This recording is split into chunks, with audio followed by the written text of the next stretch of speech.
Meus irmãos, bom dia a todos. Vamos iniciar a nossa escola bíblica dominical, a nossa aula. Quero pedir que você abra a sua Bíblia em 1 Timóteo, capítulo 3, do 14 ao 16. Meus irmãos, durante o estudo, qualquer momento, se alguém quiser perguntar, ter alguma dúvida, tá bom? Você pode fazer durante o estudo, tá certo? Então, tá na hora, tá no assunto, pode perguntar sem problemas. Geralmente eu pergunto no final, porque está encerrando ali, para que ninguém saia com dúvida.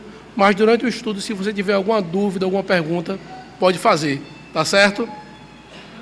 A gente não tem pressa de terminar o estudo hoje, a gente só não pode ir para casa com dúvida, tá bom?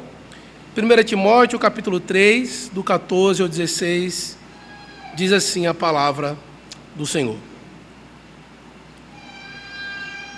Escrevo-te estas coisas, esperando e ver-te em breve, para que, se eu tardar, fique ciente de como se deve proceder na casa de Deus, que é a igreja do Deus vivo, coluna e baluarte da verdade. Evidentemente, grande é o mistério da piedade, aquele que foi manifestado na carne, foi justificado em espírito, contemplado por anjos, pregado entre os gentios, crido no mundo e recebido na glória. Amém. Oremos ao Senhor para que Ele nos traga a iluminação da sua palavra. Santo Deus, eterno e bondoso Pai, neste momento, Senhor, queremos te pedir que o Senhor esteja aplicando a tua palavra em nossos corações. Nos ajuda, Senhor, a entender sobre essa doutrina, sobre a eclesiologia, o estudo da igreja. É no nome de Cristo que nós choramos. Amém. Meus irmãos, nós estamos em uma sequência de estudos sobre eclesiologia, que é o estudo da igreja. Estamos estudando sobre o que a palavra do Senhor traz para nós. Nosso primeiro estudo, nós trouxemos uma ideia dos mandatos criacionais, que está 3 pilares da criação do Senhor, que é a relação de família, de relação entre pessoas, de trabalho e da adoração e igreja. Então, esses três pilares que são coisas relacionadas à estrutura que Deus, então, Ele criou e como deve ser a nossa relação para com Ele. Vimos, então, o mandato espiritual de maneira mais específica, onde está relacionado à adoração. Desde lá de Gênesis, capítulo 3, antes da queda, o Senhor Ele separou um dia em 7 para que nós estivéssemos o adorando. Nas últimas aulas, nós vimos um pouco o que é ser igreja. Nós vimos alguns aspectos do que é a igreja visível, que é a igreja de Deus aqui na terra, e a igreja invisível, que é de todo o povo de Deus, de toda a história, que se encontra na terra, ou até mesmo no céu, e aquela que ainda virá a se tornar igreja até a volta do nosso Senhor Jesus Cristo. Vimos alguns aspectos de culto, liturgia, do poder da igreja. E hoje nós vamos ver de maneira mais específica como é que a igreja funciona. Como é que a igreja ela deve funcionar. O que precisa para que a igreja ela tenha o seu funcionamento. Então, hoje nós vamos ver 2 aspectos. O primeiro é o aspecto da missão e propósito, e o segundo aspecto é de organização e estrutura. Então, quando falamos de como a igreja funciona, existem então 2 vertentes que trazem como a igreja ela deve ser. A primeira olha como a igreja como algo que pode ser maleável algumas coisas. O sistema de governo pode ser qualquer um deles. A forma como se desenrola sacramentos pode ser qualquer um deles e talvez vai depender da circunstância, cultura, vai depender da localidade. E aí a igreja, o funcionamento dela vai depender de acordo com a realidade da localidade ou daquilo que as pessoas que fazem parte dessa igreja acharem melhor. E tem a segunda visão, onde entende que Deus, como aquele que instituiu a igreja, que decide como então a igreja deve ser, que Ele traz como deve ser a missão, o propósito, a organização e a estrutura da igreja. É Deus quem decide e Ele demonstra isso na sua palavra. O presbiterianismo histórico, ele tem esse pensamento de que é Deus, na sua palavra, que traz para nós como a igreja deve funcionar. O texto que nós lemos em 1 Timóteo, capítulo 3, no versículo 15, deixa isso de maneira muito clara. Paulo envia Timóteo, então, para cuidar de uma igreja, e ele, então, escreve para Timóteo, para que ele saiba qual é a vontade de Deus para a igreja. Ele diz assim no versículo 15: para que, se eu tardar, fique ciente de como se deve proceder na casa de Deus, que é a igreja do Deus vivo, coluna e baluarte da verdade. Então, as Escrituras mostram aqui que não seria Timóteo com as pessoas daquela localidade queriam ver a melhor forma de como iria se proceder a igreja. Como seria o governo, como seria o culto. Será que a nossa cultura pode estar dentro do culto e como é que a gente pode fazer isso? Não foi assim que Paulo fez. Paulo, então, treinou Timóteo e escreveu para ele alguns princípios para que fosse lido à igreja, para que a igreja entendesse e escutasse como deveria ser o funcionamento e o proceder na igreja. Então, o presbiterianismo histórico, ele entende que é Deus quem diz como deve ser o funcionamento da igreja na sua palavra. E tudo aquilo que foge da sua palavra pode ser um erro doutrinário, pode ser ignorância, ou pode ser mesmo a insubmissão à palavra do Senhor, mas todas elas são erradas. A única coisa correta é se submeter à palavra de Deus, que diz como deve ser o funcionamento da igreja. Então, a primeira coisa, meus irmãos, entendendo isso, entendendo que essa é a nossa herança presbiteriana, e que somos cristãos que têm a Bíblia como regra de fé e prática, também a igreja deve funcionar segundo o Senhor ordena. Então, a primeira coisa, quando vamos falar da missão da igreja, diz o seguinte, o nosso estudo: em seu sentido mais amplo, a missão é tudo o que a igreja faz a serviço do reino de Deus. O rei desse reino precisa ser agradado, esse rei precisa ser amado e o seu nome honrado.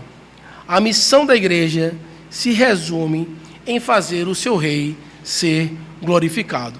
O primeiro texto que eu quero pedir que você abra, para vermos essa verdade, é o texto do Salmo 115, versículo 3.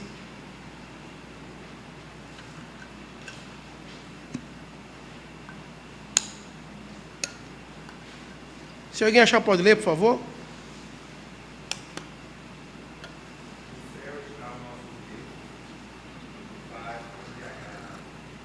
Isso. Então aqui mostra que tudo aquilo que Deus faz é do agrado dele. Então tudo que ele faz, ele tem que se agradar. Se você vê na criação, a criação já iniciou assim. Deus foi criando cada dia e no final ele dizia: Pai, está muito bom. Ele olhava e se agradava. Está bom, está bom. Quando ele encerrou a criação, ele falou: olha, está tudo muito bom. Ele se agradou daquilo que ele fez, daquilo que ele estava vendo. E aqui, quando nós vamos ver, Deus, ele tem que olhar para a criação, ele tem que olhar para a igreja e ver, então, alguma coisa que lhe agrada. Então, a missão da igreja é agradar a Deus.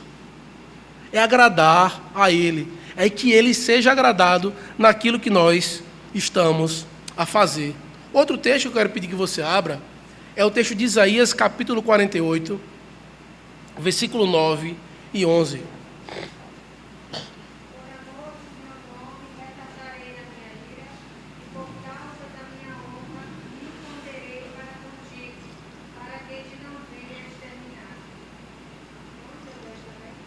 Dez e 11, do 9 ao 11.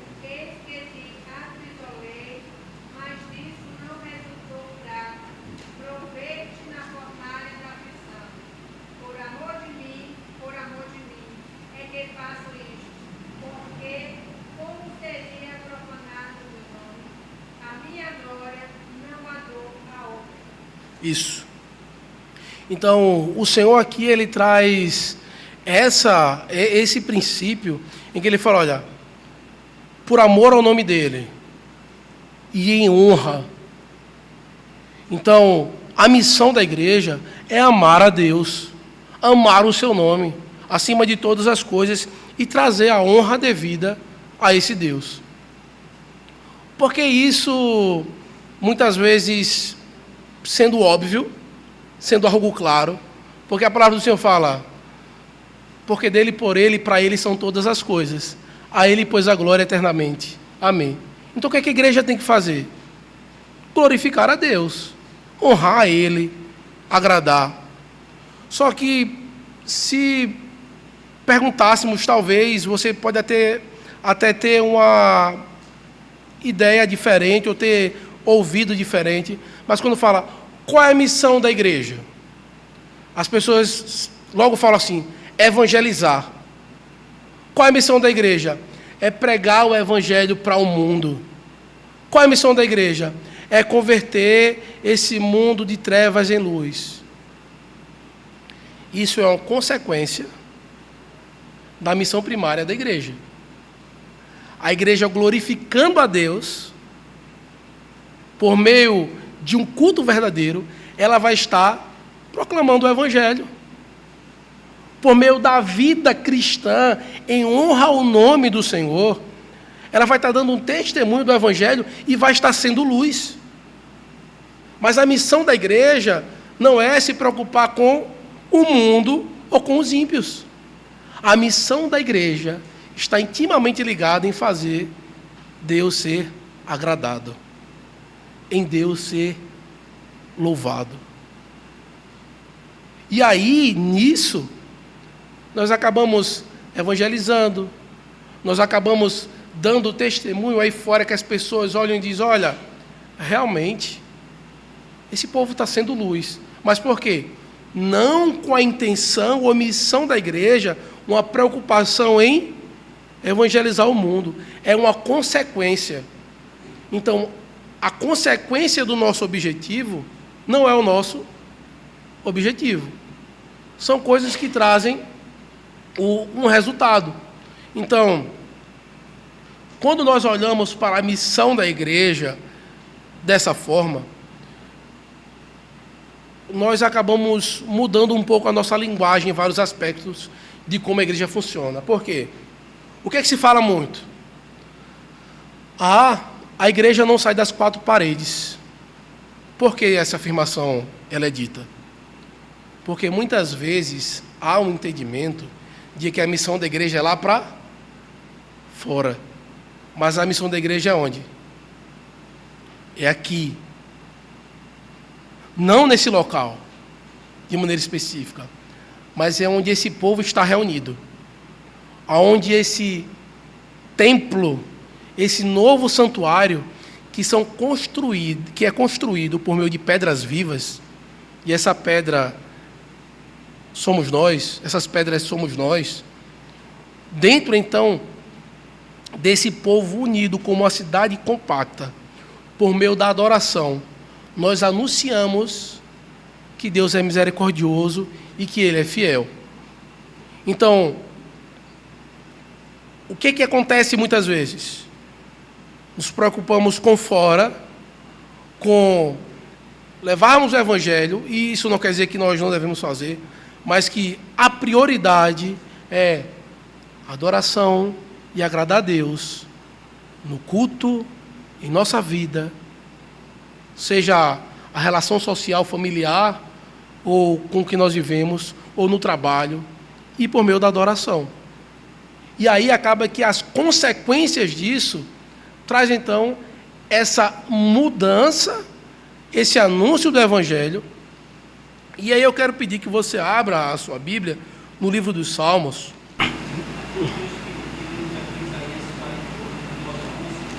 Sim.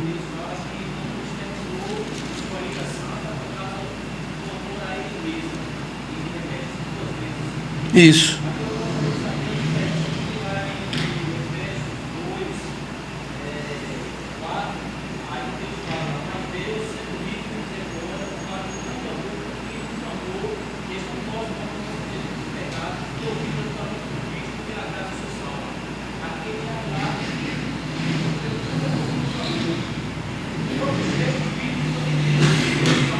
Sim.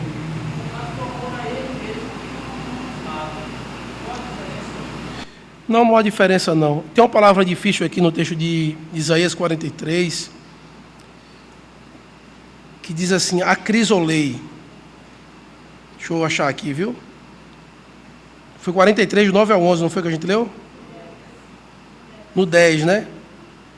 Vós sois as minhas testemunhas, diz o Senhor, meu servo, a quem escolhi, para que o sabais e me creais e entendais que eu mesmo. Não, é Isaías quanto? 48, desculpa. Eu estava no 43. 48, no versículo 10, ele vai dizer assim, ó, eis que te acrisolei, mas disso não resulta prata, proveite na fornalha da aflição. O que é que esse texto está dizendo aqui, acrisolei? Acrisolar traz a ideia de purificar. Então o Senhor diz, olha, vocês foram purificados, vocês receberam o perdão. E quando ele fala do amor ao meu nome e por amor de vós, porque um não nega a outra? Porque as duas coisas estão ligadas. Inclusive, o texto de João, capítulo 17, vai complementar essa ideia. Então aqui, ó, foi purificado. Como é que foi essa purificação? Por meio da obra de Cristo. João 17. João 17. Aqui na oração sacerdotal, aqui o Senhor ele vai falar a oração de Cristo. E aqui, em resumo, diz assim, olha o versículo 22. Diz assim, eu lhes tenho transmitido a glória que me tens dado, para que sejam um como nós o somos.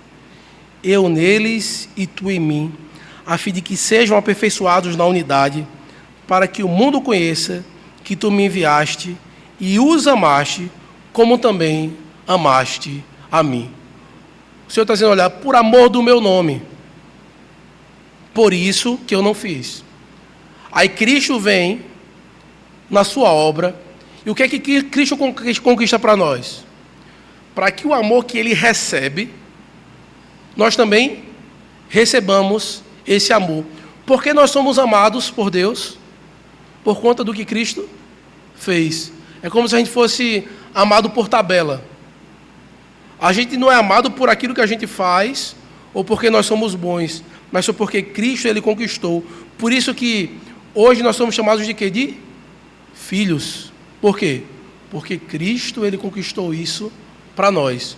Então, quando lá fala que foi por amor do nome de Cristo, e aqui fala que nós fomos amados, por amor do nome dele, e aqui mostra que em Efésios que nós somos amados, mas só somos amados por conta do amor que o Senhor teve em mandar o seu próprio Filho, o amor que Cristo demonstrou em submissão. E ele falou, ó Pai, esse amor que o Senhor tem por mim, eu quero estender também a eles, eu tenho transmitido a glória para eles.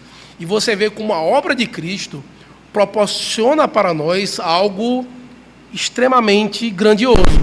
Porque, se você for ver o texto das Escrituras, que inclusive era para termos lido hoje na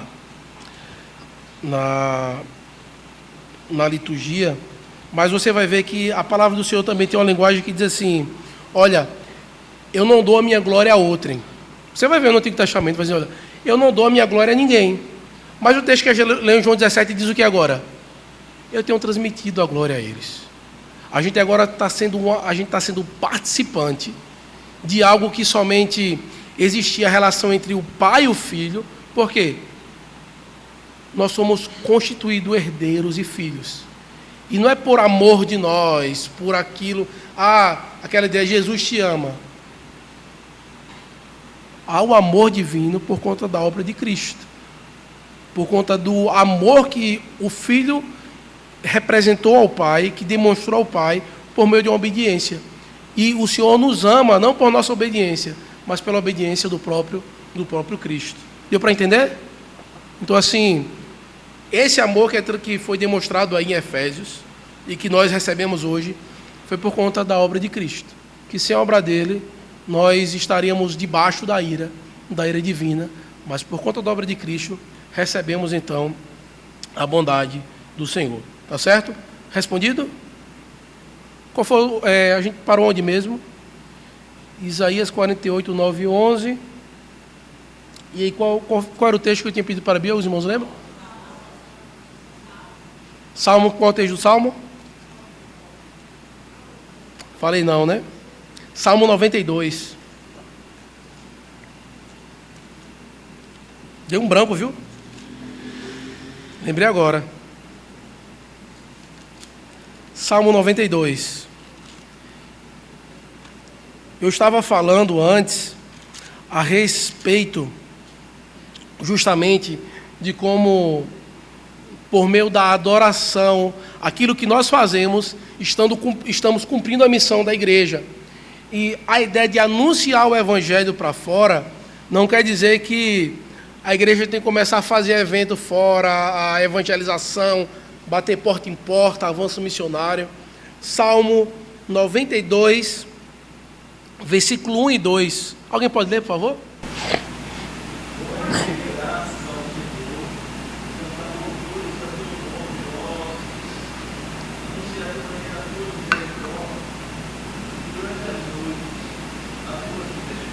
Isso. Então aqui, o que é que esse salmo, que é um cântico para o dia de sábado, para o dia de adoração na antiga aliança, ele está dizendo? Quando a gente rende graças ao Senhor, quando a gente canta louvores ao seu nome, o que é que a gente está fazendo? De manhã, a gente está anunciando o quê? A misericórdia de Deus. E de noite a gente está anunciando o quê? Meu irmão, quando você sai da sua casa, com a Bíblia debaixo do braço, e você não está indo para qualquer outro local, você não está preferindo qualquer outra coisa que não está aqui, você já está anunciando o Evangelho. Você está anunciando a misericórdia de Deus. Porque estamos aqui porque Ele está presente. Porque Ele ressuscitou. E de noite, quando você sai da sua casa para vir para a igreja, você está anunciando algo. Você está anunciando a misericórdia do Senhor. É o que a Bíblia diz. Outro texto que fala sobre adoração, sobre estarmos juntos, um texto muito conhecido, temos até cantado ele no culto. Eu quero pedir que você abra a sua Bíblia no Salmo de número 122, versículo 3 ao versículo 5, alguém pode ler?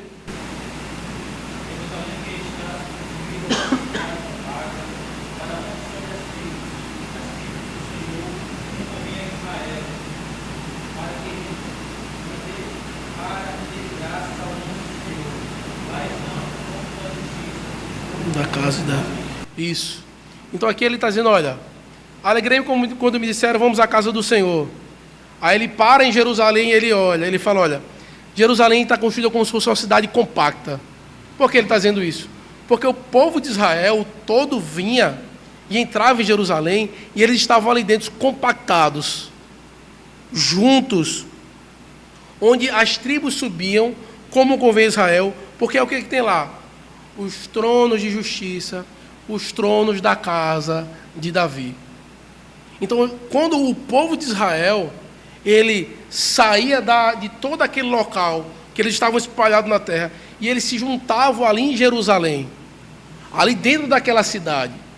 Eles estavam então mostrando que o que Jerusalém estava representando ali naquele momento era justamente essa união do povo de Deus, juntos como uma cidade compacta, cumprindo a sua missão de fazer o quê?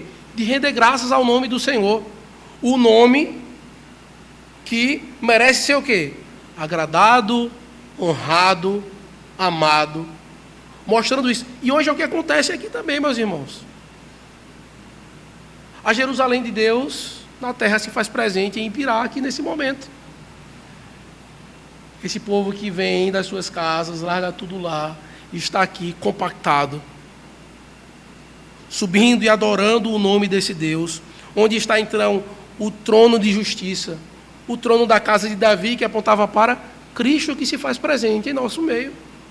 Então, qual é a missão da igreja? Qual é a nossa maior preocupação como igreja presbiteriana de Ibirá? É a adoração. É adorarmos a Deus em espírito e em verdade, da maneira então que Ele ordena. Anúncio do Evangelho, você é um anunciante do Evangelho quando você vem para a igreja. Você é um anunciante da misericórdia, da fidelidade. É o que as Escrituras nos dizem. Por isso, isso não exclui que nós não possamos fazer um trabalho de evangelismo, que nós não possamos ir no hospital, ir numa escola, fazer um dia, um momento, talvez, que a gente possa juntar pessoas para o discipulado. Isso pode ser feito. Mas isso não é a missão da igreja, de maneira primária. Isso é uma consequência daquilo que a igreja deve fazer. Tá certo? Outra coisa é o propósito da igreja. Podemos prosseguir, meus irmãos? Ficou claro essa primeira questão? A segunda questão que nós vamos ver é o propósito. E eu quero pedir que você abra a sua Bíblia em 1 Pedro capítulo 1. 1 Pedro capítulo 2, versículo 9 e versículo 10. É o 2, viu, meu irmão? Me perdoe. 1 Pedro 2, 9 e 10.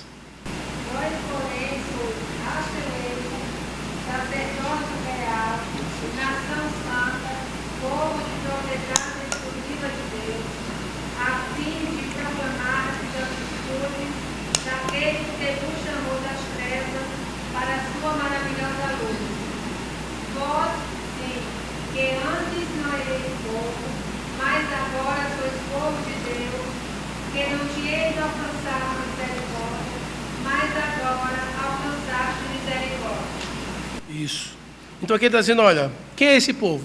Uma raça eleita, sacerdócio real, nação santa. E qual o propósito? Qual é a finalidade? Aí ele vai dizer, a fim de proclamar as virtudes daquele que vos chamou das trevas para a sua maravilhosa luz. E aí muitas vezes as pessoas olham para esse texto e falam, olha, a igreja ela tem que proclamar, ela tem que sair, ela tem que ir para fora. Mas quando nós vemos desde o Antigo Testamento, como é que a igreja ela proclama e anuncia? Por meio da adoração, adorando a Deus, anunciando. Meu irmão, deixa eu dizer uma coisa para você. Quando no domingo, na hora do culto, tem um aniversário, e você vem para a igreja, e não vai para o aniversário, você está anunciando algo. Não tem evangelismo melhor. Quando talvez tenha uma visita no domingo na sua casa, e você fala, eu não vou para a igreja hoje, você deixa de anunciar o evangelho para aquela pessoa. Seja lá qualquer oportunidade que você tenha nesse momento, que você vai fazer alguma coisa, por mais importante que pareça ser, você fala, eu vou parar agora e vou para a igreja, porque nesse momento eu tenho que adorar a Deus. É o melhor anúncio que você vai dar. Não só por ser belo ou confrontar, mas é porque foi esse modelo que as Escrituras trouxe. Porque, seja seus filhos, ele vai entender. Realmente, eu sei que meu pai e minha mãe me amam, mas ele ama mais a Deus. Porque eu vim de tão longe, faz tanto tempo que eu não vejo, e nesse momento ele foi para a igreja. E aí, naturalmente, o que é que vai acontecer? As pessoas vão começar a perceber isso e vão acabar vindo para a igreja com você. se querem realmente estar com você. E aí então, quando nós vemos essa verdade demonstrada aqui, você vê que nós não temos tanta opção de dizer, eu vou ficar, eu não vou, porque olha o que o texto está dizendo aqui, olha. Propriedade exclusiva de Deus. Se eu digo que eu sou esse povo, que eu sou igreja, eu sou uma propriedade exclusiva de Deus. Então, qualquer outra coisa que apareça essa hora, esse dia, eu posso dizer, não, é porque é importante, está perdendo o quê? A exclusividade. Deixou de ser exclusivo. Se tornou o quê? De uso de benefício próprio ou pessoal, uma finalidade em si mesma. Um pouco do que vimos no texto hoje, pela manhã. Infidelidade. Abrimos então a nossa obrigação como igreja e não estamos sendo nesse momento de propriedade exclusiva de Deus. Estamos dando a exclusividade que nós devemos dar a Deus para outra coisa, outra pessoa. Então, o que é que o texto diz aqui? Somos uma propriedade particular. E aí tem um texto de Êxodo 19, 6 e 7, que traz essa mesma ideia. Tem um texto de Deuteronômio 7, 6 a 8, 14, 2, Oséias 2, 23, que também foi citado hoje pela manhã, o texto de Oséias. Mas eles trazem essa mesma ideia. Olha, o propósito desse povo é de proclamar as virtudes adorando a Deus, sendo um povo que é de exclusividade do Senhor. Então, não há outra coisa, não há outra pessoa, não há outra situação que vai fazer você impedir de estar aqui. Claro que existe questões de necessidade e misericórdia, que uma doença ou alguma coisa que seja uma excepcionalidade que possa, então, fazer com que você não esteja presente no culto ao Senhor. Mas veja, é uma excepcionalidade. Então, se toda vez que uma visita chega, você não vem para a igreja, não é uma excepcionalidade.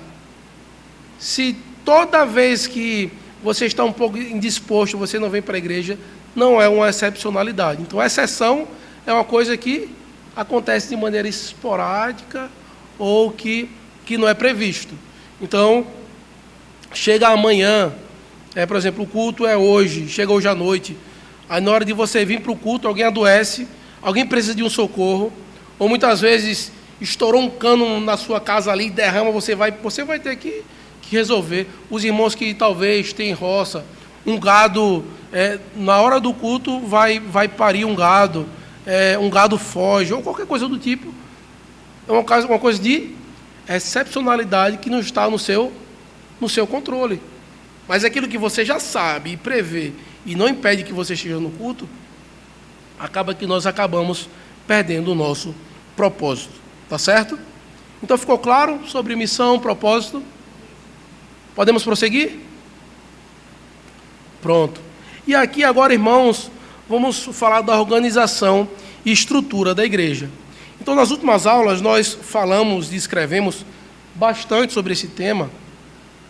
E aí vem aquela nossa questão primeira, a nossa questão primeira. Existe alguma forma oficial de governo da igreja nas Escrituras? Sim ou não? Tem. Então, como é que a igreja deve proceder segundo as Escrituras? E aí, quais são as formas de governo mais presentes hoje na igreja? Então, existe congregacionalismo, existe o episcopalismo e existe o presbiterianismo. O congregacionalismo funciona da seguinte maneira: tudo que a igreja decide é toda a congregação que vota. Se alguém vai ser disciplinado ou não, se vai contratar alguém ou não, se vai deixar de ter ou não. É aquela ideia da democracia na igreja, onde todo mundo tem a mesma opinião de voto e age segundo a melhor forma. A outra forma é o episcopalismo, que o poder reside em uma única pessoa. Geralmente o pastor da igreja, ele que decide o pensamento da igreja, ele que decide o que compra, o que vende, como as coisas são feitas. E tem a maneira e a forma de governo presbiteriano, que consiste em que, no meio do povo, eleja-se representantes para que governem e sirvam a igreja, então, por meio da representação de algumas pessoas. Então, biblicamente, quando nós vamos ver, e eu quero pedir que você volte para o primeiro texto que nós abrimos, em Timóteo, 1 Timóteo capítulo 3, versículo 15, onde vai dizer assim: para que, se eu tardar, fiquem cientes de como se deve proceder na casa de Deus, que é a igreja do Deus vivo, coluna e baluarte da verdade. Então, Paulo, ele manda a Timóteo, e de nenhuma maneira ele deixou que a igreja lá decidisse como seria o governo daquela igreja. Ele fez o quê? Ele escreveu diante de uma autoridade apostólica que foi dada por Cristo, para que, como a igreja devesse proceder. Então, de maneira muito clara, nós já vemos algo, que aqui, para o apóstolo Paulo, o congregacionalismo ele não funciona. Não é a igreja que decide como deve ser o governo, ou como deve ser a maneira que a igreja deve gerir. Quem decide é o próprio Deus, e está na sua palavra. Episcopalismo. Se Paulo mandou Timóteo lá para ele escolher, Paulo poderia muito bem dizer: olha, Timóteo, tu vai ser o pastor aí, tu escolhe a melhor forma de tu fazer. Foi isso que Paulo fez? Não. Se você observar a carta de Paulo a Timóteo, ele vai dizer o seguinte, no capítulo 1, versículo 8, ele diz assim: sabemos, porém, que a lei é boa, se alguém dela se utiliza de modo legítimo, tendo em vista que não se promulga a lei para quem é justo, mas para transgressores e rebeldes, irreverentes e pecadores, ímpios e profanos, parricidas e matricidas, homicidas, impuros, sodomitas, raptores de homens, mentirosos, perjuros, e para tudo quanto se opõe a essa doutrina, segundo o evangelho da glória do Deus bendito, do qual fui encarregado. Então, Paulo aqui, ele está dizendo: olha, tem uma lei que é boa, que vai trazer princípios de como deve ser a vida. Para quê? Para que não haja transgressores, e vai ser segundo o evangelho. Aí Paulo, então, ele começa a falar do bom combate, onde ele traz algumas exigências para Timóteo como pastor daquela igreja. Veja no versículo 18 ao versículo 20. Ele diz: este é o dever que te encarrego, ó filho Timóteo, segundo as profecias de que antecipadamente fostes objeto. Combate, firmado nelas o bom combate, mantendo fé e boa consciência. Porquanto alguns, tendo rejeitado a boa consciência, vieram a naufragar na fé. E dentre estes se contam Himeneu e Alexandre, os quais entreguei a Satanás para serem castigados, a fim de não mais blasfemarem. Esse texto aqui vai mostrar justamente onde Paulo estava sendo, então, orientando Timóteo como ele deveria fazer. O que é que ele ia fazer? Ele deveria combater falsos ensinamentos. A verdade deveria ser ensinada, mantendo a fé e a boa consciência, segundo a palavra do Senhor. E aí no versículo 2, ele começa a mostrar como é que deve ser a prática da oração na igreja. Como é que a igreja deve orar? Versículo 1 ao versículo 7. Como é que deve se proceder no culto público? Versículo 8 ao versículo 15. Quem que vai governar a igreja? É Timóteo sozinho? Não. Capítulo 3. Como deve proceder os presbíteros, que são bispos, são palavras semelhantes, e os diáconos. Paulo aqui diz a ele por que está dizendo isso, que nós lemos no versículo 15. Ele vai mostrar que muitos irão apostatar da fé Muitos irão fazer o contrário, e não serão poucos. E aí, no versículo 6 do capítulo 4, ele vai dizer, olha, seja fiel e seja diligente no ministério. Alguém pode ler o capítulo 4, versículo 7?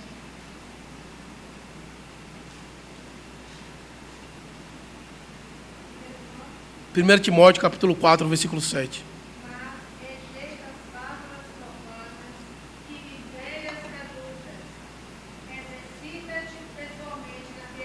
Isso. Então ele falou, olha, rejeita fábulas profanas de velhas caducas, que é o quê? Olha, evita no meio da igreja historinha, testemunho, conversinhas, piadas. A igreja tem que se reunir para quê? Abrir a Bíblia e expor ela. Conhecer a Bíblia. Exercita-te pessoalmente na piedade. Só que antes ele já disse o que é piedade, no capítulo 3,16. Ele fala, 3,16, evidentemente grande é o ministério da piedade, aquele que foi manifestado na carne, foi justificado em espírito, contemplado por anjos, pregado entre gentios, crido no mundo, recebido na glória. Exercita-te naquilo que Cristo fez, na obra dele. Cresçam nisso. Ah, como é que as mulheres devem viver na igreja? Está aqui, capítulo 5, das viúvas. Acerca dos presbíteros, está aqui, no capítulo 5, no capítulo 6. Como é que deve agir os senhores, os servos? Quem é patrão na igreja, como é que deve viver? Quem é funcionário na igreja, como é que deve viver? O que é que a gente deve fazer com os falsos mestres? Você vê que quando nós olhamos somente para a primeira carta de Timóteo, além das cartas para as igrejas que traz muitas instruções, nós vemos de maneira clara que o Senhor ele está dizendo como deve ser o ensino, o governo, a doutrina, as ordenanças. Então, meus irmãos, é a palavra do Senhor que instrui como deve ser o funcionamento da igreja. O presbiterianismo, ele não é uma das opções que a igreja tem, ele é bíblico. Você vê que no Antigo Testamento, como é que funcionava a igreja no Antigo Testamento? Tinha os representantes do povo. Você vê que, quando a lei era lida, vinha um representante de cada tribo, representante das famílias. Para quê? Para falarem em nome das famílias. Hoje nós não estamos mais como a nação. Nós estamos como o quê? Como o povo de Deus. E nós elegemos os nossos representantes, que são os presbíteros, os diáconos. Para quê? Para que represente o povo por meio do governo, por meio do ensino, por meio do serviço. Então, meus irmãos, como é o governo da igreja biblicamente? Presbiteriano. Pastor, uma igreja episcopal está errada? Segundo as Escrituras, sim. Um governo congregacional está errado? Segundo as Escrituras, sim. Porque todo momento nas Escrituras em que houve um congregacionalismo, houve idolatria, bezerro de ouro, que foi o que o povo quis. Quando houve episcopalismo, reis maus. Você vê, todo o rei que não se submeteu aos sacerdotes e aos profetas, foram reis maus que quis a sua vontade ser cumprida acima da palavra do Senhor. Toda vez quando Deus ele chamava o seu povo para se arrepender, a lei era lida e os representantes estavam presentes. Você vai ver em Neemias, você vai ver o texto em Esdras, você vai ver outros profetas. Esse governo é bíblico. A doutrina, as ordenanças, tudo tem que vir por meio da palavra do Senhor. Então, não adianta chegarmos em algumas questões da igreja e dissermos da seguinte maneira: vamos fazer, vamos mudar. Então o pastor chegou, vamos mudar. Vamos fazer assim. Nós temos que estar convictos de que isso está na palavra do Senhor. Nós temos que estar convictos que a palavra do Senhor nos ensina e nos orienta tais coisas. Por isso, então, eu quero que você entenda. O pensamento presbiteriano consiste em que as Escrituras, por meio de sua divina autoridade, definem como deve ser a organização da igreja. É as Escrituras que diz.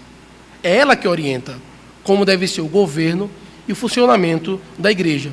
Nós temos diversas opções e muitas vezes carregamos muita coisa da nossa criação familiar, do nosso trabalho, para o governo da igreja. Mas não pode ser assim. Então, o conselho ele vai definir algo.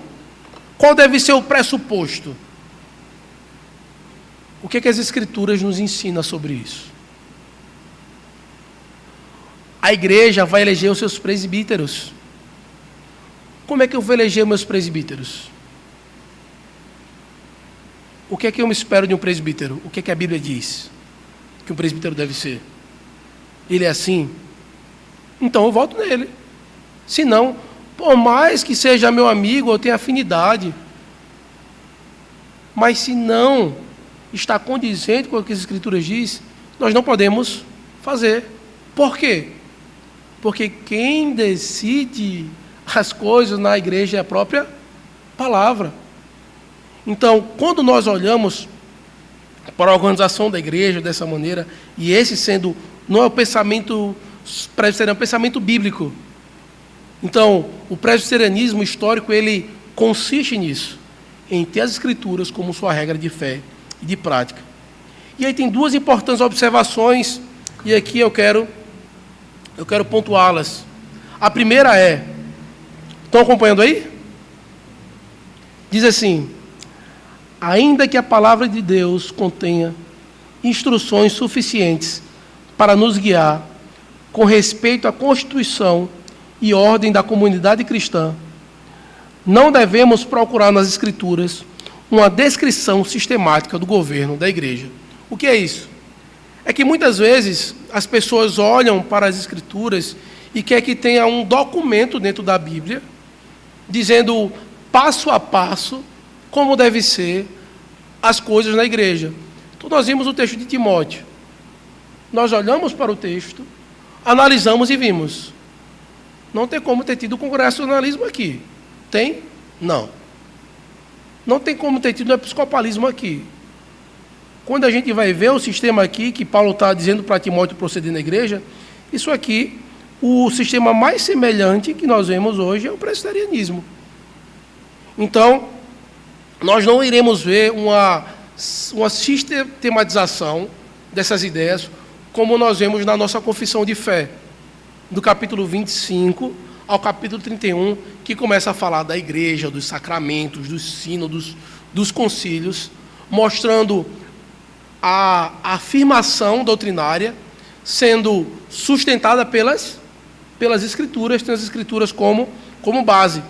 E a segunda coisa que nós temos que observar é que, ainda que a palavra de Deus seja um guia suficiente nos assuntos relativos à constituição e governo da igreja cristã, há uma distinção que se deve traçar entre a essência da organização eclesiástica e aquilo que é circunstancial. Então nós devemos observar que existem coisas na igreja que são essenciais, que ela não pode não ter, e tem coisas que são circunstanciais, e nós não podemos colocar as duas em pé de igualdade. Tem coisas no culto que tem que ter e não pode deixar de existir. O que é que tem no culto? Alguém pode me ajudar aí? O que é que tem no culto que é essencial na igreja? Leitura, oração, pregação da palavra, o louvor, que pode ser demonstrado tanto por meio de resposta de uma leitura bíblica, ou mais geralmente ele é feito por meio de música, o louvor.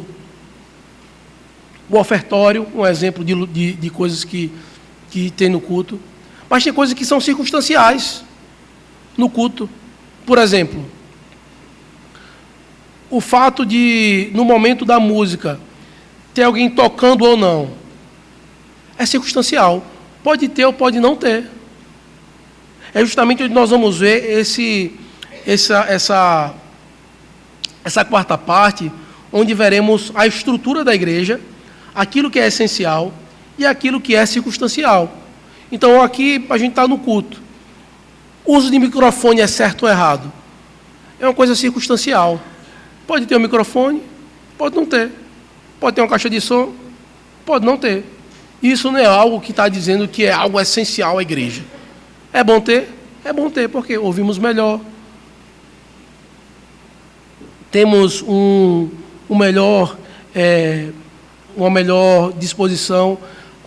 É obrigado a ter cadeira na igreja para você sentar? Não. É circunstancial. Por quê? Porque é melhor. Para ouvir, para ter maior atenção. E aí, o que é que nós vamos ver aqui? A letra C vai trazer para nós algumas coisas relacionadas ao governo que são essenciais. A estrutura da igreja, os membros e seus representantes. A igreja tem que ter presbíteros. O governo e o ensino da igreja. A igreja tem que ter governo? Tem. Se a igreja tem que ter governo, então, na igreja tem que ter homens capacitados para exercer o governo e o ensino da igreja. A igreja tem que exercer misericórdia e serviço? Tem. Então a igreja tem que ter homens que sejam, então, ordenados para, então, trazer tal serviço. A igreja tem que ter membros? Tem. O povo de Deus tem que ter. Então, quando nós vemos que essas coisas devem ter, e que nessa obrigação de como eles devem exercer tal papel, nós vemos que são coisas essenciais na igreja do Senhor. Uma igreja organizada, ela não pode não ter presbíteros. Ela não pode ter diáconos. É uma congregação, ainda assim a congregação, ela está debaixo sobre o governo de um conselho. Ela tem os seus representantes. Aqueles que a pastoreiam, aqueles que exercem a misericórdia. E aí Deus então faz com que esses representantes, eles zelem pelo culto, pelo ensino, pelo governo, pela manutenção. E são coisas essenciais na igreja. O que é circunstancial? Por exemplo, um grupo de música. A igreja pode ter ou pode não ter. Não é um ministério, é um grupo de música, de pessoas que estão aqui servindo ao Senhor, auxiliando a igreja, ajudando a igreja em um momento específico do culto. Mas você vê que ninguém que é do grupo de música, até o termo ministério, ele acaba sendo errado, porque ministério teria que ter uma ordenação e colocar eles como ministros de louvor, mas não são. São irmãos que estão juntamente adorando ao Senhor. Aqui na igreja já é assim. Por isso que, no momento do grupo de música, não traz a ideia de alguém representando a igreja. Um grupo na frente ou algo do tipo. É um grupo que está auxiliando, que pode ter ou pode não ter. A igreja toda cantando ao Senhor. Outra coisa, grupos de oração. A igreja pode ter grupo de oração? Pode. Mas é uma coisa essencial. É uma coisa, então, que, se não tiver, não é igreja. Não. São coisas que são circunstanciais. Irmãos que se juntam para orar com a finalidade, para visitar o irmão. Grupos de ação social. Pessoas que talvez, vêm pessoas que estão passando por necessidades, sejam físicas, materiais, problemas de saúde, que tem uma desenvoltura para isso. A igreja, olha, irmãos, junta essa equipe aqui para estar atento a essas coisas. A gente pode marcar aí, fazer um trabalho social na igreja. Pode fazer? Pode, mas não é algo que a igreja tem que ter. Outra coisa, grupos de evangelismo. Não é algo essencial na igreja. É algo circunstancial. A igreja pode ter? Pode, mas não é algo que traz a identidade da igreja. Grupos de visitação, sociedades internas, são coisas que podem ter na igreja? Pode ter. São todas essas coisas, é bom que tenha para quê? Para que haja um bom desenvolvimento, elas cumprindo os seus papéis. Mas você coloca, então, essas estruturas e vamos ver como é que a igreja funciona, o que é prioridade? É o que é circunstancial ou o que é essencial? O que é essencial. Então, se tiver ou não tiver, o que é circunstancial, ok. E isso vai mostrar muito da maturidade da igreja e do serviço da igreja. Então, o que a igreja deve ter? Um conselho forte, uma junta diaconal forte, com a igreja forte.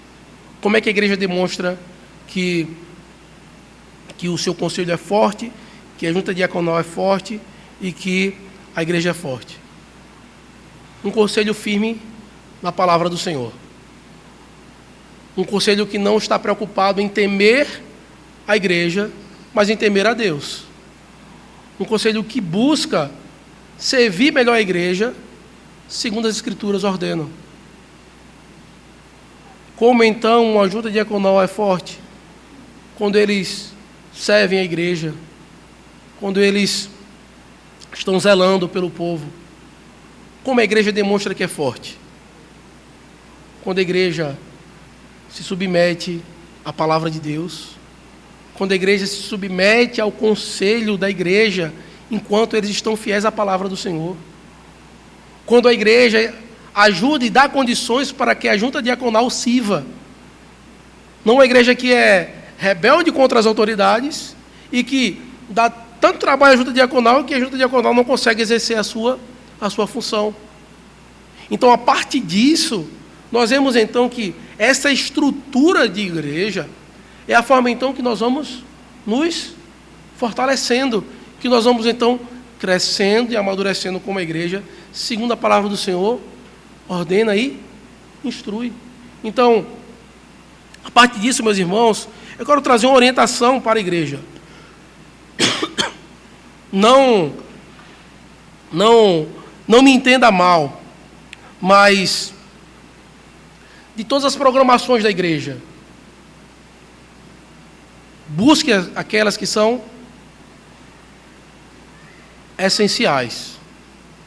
As circunstanciais, se você puder, você faça. Por quê? Você pode, então, ser do grupo de música ou não. Você pode ser de um grupo de oração ou não. Você pode ser de um grupo de ação social ou não. Você pode ser de um grupo de evangelismo, um grupo de visitação. Você pode ser da sociedade interna ou não. Mas você não pode não ser um membro dessa igreja. Você consegue compreender isso? Então, a igreja ela tem programações oficiais, que é o quê? Reunião de oração, terça-feira. Reunião de doutrina na quinta. Culto solene, domingo de manhã e de noite, escola dominical. Então, se durante a semana você precisa escolher dentro daquilo que você vem, você deve priorizar aquilo que é essencial. As outras coisas são importantes? São. Fazem parte da vida da igreja? Fazem. Mas elas são circunstanciais. Diante disso, o que é que eu quero então trazer para a igreja, meus irmãos? A reunião de oração, ela é de mais importante para a sua vida espiritual. Com uma programação oficial da igreja, decidida pelo conselho dessa igreja, o qual está fazendo isso com uma finalidade específica, para quê? Para que a igreja cresça em intimidade com o Senhor. A reunião de doutrina é uma programação da igreja com a finalidade de que você cresça no conhecimento do Senhor. O culto solene, dia do Senhor, é a ordenança do Senhor, quarto mandamento. Então, se você não consegue fazer tudo aquilo que está proposto a fazer por causa da sua realidade pessoal, o que é que eu te oriento e como a igreja deve funcionar? Priorize estes momentos. E não estou dizendo, em nenhuma forma, que um grupo de música é errado, que um grupo de oração é errado, e que a sociedade interna é errada, ou qualquer coisa desse tipo. Mas é uma questão de quê? De essencialidade e de circunstancialidade. Então, diante disso, que nós possamos buscar agradar a Deus, primariamente, naquilo que é essencial. E se Deus nos der condições, também façamos daquilo que é circunstancial. Então, tenham tempo para servir o Senhor, se organizem para isso. Eu tenho certeza que temos correrias, temos responsabilidades, temos muitas vezes afazeres, mas se a gente se organizar, a gente sabe que a gente consegue. Claro que vai ter semanas, meses, situações de vida que nos impedem, muitas vezes, de darmos todo o nosso desempenho, porque Deus, Ele quer de nós um mandato espiritual, que é na igreja, o mandato social, que é familiar, e o mandato cultural, que é o trabalho. Então, se não for algo que roube o seu trabalho e sua família, esteja junto com o povo de Deus. E nessa comunidade cristã, juntos, por quê? O texto, a pergunta do Newton foi muito boa, porque trouxe algo que talvez eu não teria trazido. É porque nós estamos aqui como um povo de propriedade exclusiva de Deus, para fazer aquilo que é essencial. Não vamos buscar fazer somente aquilo que nos foi posto para fazer. Podemos fazer mais, para servir o nosso Deus, como um povo amado por Ele, por aquilo que Ele mesmo fez por nós. Temos então essa intimidade com o Senhor, e que Ele nos ajude a cada vez mais vivermos como igreja, e para que possamos funcionar como igreja da melhor forma possível, que agrade ao Senhor. Vamos precisar melhorar muito, irmãos. Daqui a 5, 10 anos como igreja, vamos precisar melhorar. Até a volta de Cristo, iremos ter que melhorar naquilo que temos que fazer para o nosso Senhor. Então, que nos esforcemos e comecemos cada vez mais, e cada vez mais não, que possamos começar logo a funcionar da maneira que o Senhor, então, assim nos orienta. Amém? Alguém tem alguma pergunta, alguma dúvida, alguma colocação? Não? Certeza? Está bom. Se alguns irmãos tiverem alguma dúvida durante a semana, anote, tá certo? E a gente vai tentar responder na próxima aula, tá bom? Vamos orar ao Senhor, encerrando este momento, que o Senhor nos abençoe, tá certo? Santo Deus e bondoso Pai, nos ajuda, Senhor, a entendermos cada vez mais aquilo que o Senhor requer de nós. Principalmente, Senhor, como igreja e na vida da igreja. Que possamos, Senhor, estar cumprindo a nossa missão, propósito. Que a nossa estrutura, Senhor, seja bíblica. E que possamos, Senhor, fazer tanto aquilo que é essencial e circunstancial e louvar o Teu nome. E que o Teu nome seja engrandecido. É no nome de Cristo que nós choramos. Amém.